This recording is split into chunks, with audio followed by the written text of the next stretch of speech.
Forde, must be a good feeling to get a win. What did you make of that game?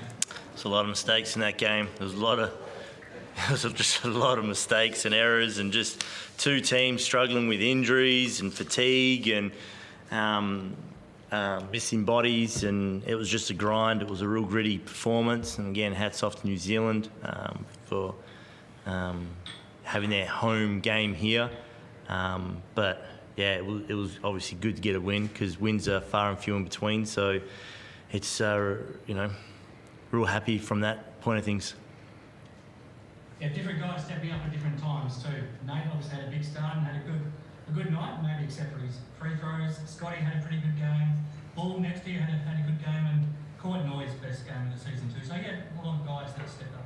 Yeah, and I guess they sort of had to, right? Because we still got a lot of guys that are on the sideline, and obviously with Keanu getting himself in a bit of foul trouble early, opportunities were there. So, I love the fact that the boys felt comfortable enough in their home gym to, go out there and do what was needed to be done.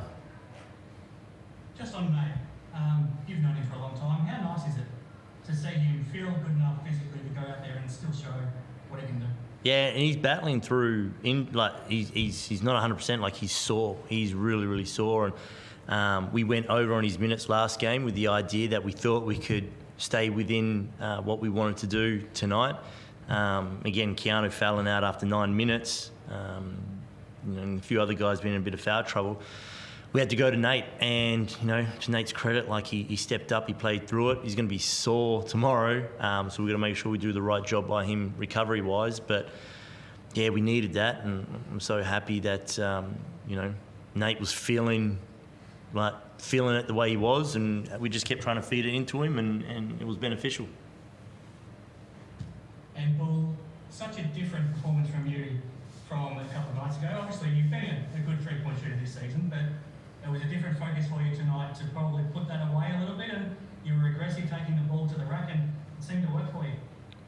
Yeah, just taking what the defense was giving me. I felt like last game I rushed a couple of shots because teams are closing me out hard. They're chasing me off the line, so I just wanted to just take what the defense was giving me tonight, and taking it to the rim was the option. And yeah. Obviously, a good feeling to get the win, but how strange was it playing in this building without any of your fans there? It was weird, but my last year of college, because of COVID, we actually played a lot of games with no fans, and so it was just like college. It wasn't. I did it for a whole year, and so it was an adjustment because I do love the Cairns crowd, and it was weird playing an away game at home. That was probably the strangest part, but it wasn't a big adjustment for me. Yeah, Forde, in terms of three-point percentage, 58% tonight. What changed between Friday and now? Was it just a case of telling the guys to be a bit more selective in their shot selection? Yes, that, and also as Bull sort of mentioned, I think, because New Zealand was so aggressive, getting up, denying the lanes, and especially when they were doing their switching coverage, they were really trying to blow up the handoff action, the on balls. And so, that presents opportunities on the rim. So, we'll slow to react in some instances.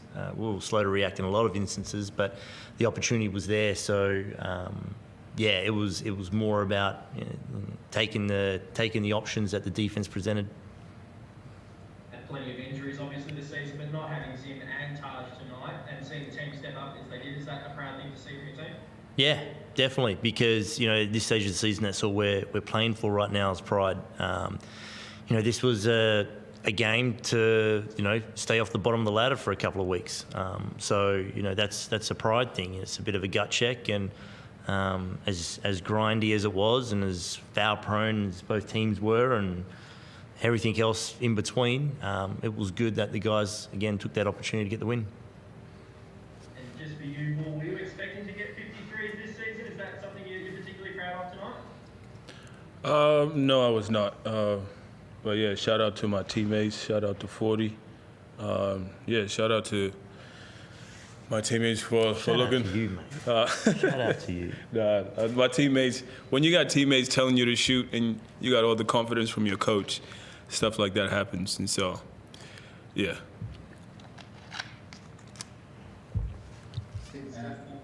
Forde, the second half, I thought you were strong. The first half, obviously, there was, as you alluded to, there was a lot of errors and fouls and that sort of thing. How did you feel that you played in the second half? Did you feel that the second half was a lot better than the first from your guys?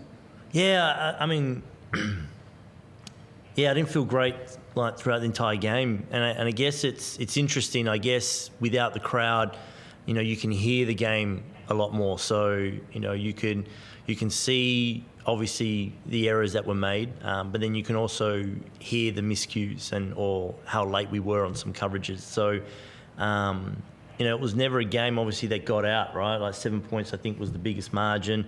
Every time we felt like we got a little bit of momentum, they hit a three and that was on us, or they had an uncontested layup and that was on us. And so there was always that little bit of uneasiness. Even the last play of their side out of bounds where it was a layup,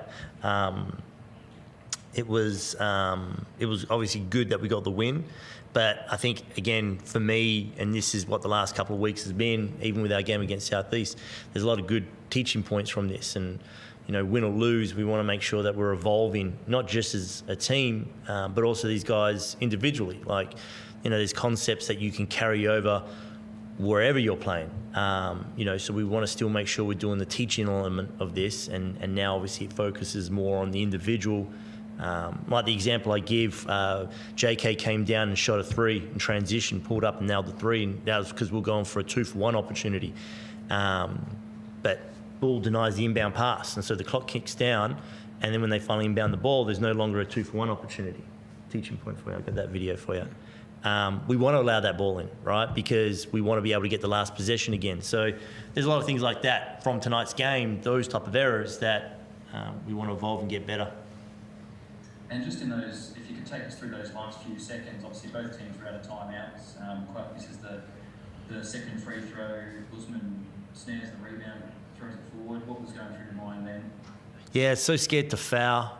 We had a foul to give, but I really didn't want to foul because you just don't know how it's going to be viewed, right? Like if it's an unsportsmanlike foul, then suddenly what was a last-ditch effort to send it to overtime suddenly becomes a possession for them to win. So they played it how they were supposed to play it, contested three, not foul. And even though we have a foul to give, you just don't know how that's going to be viewed at the end. So, until, there's a little bit more, I don't want to say consistency, but until there's a little bit more, a larger sample size of, the pros and cons of what you do in those end-of-game scenarios, when the ball is live, whether to foul or not to foul, I think the jury's still out. Thanks, Alex. Thank you.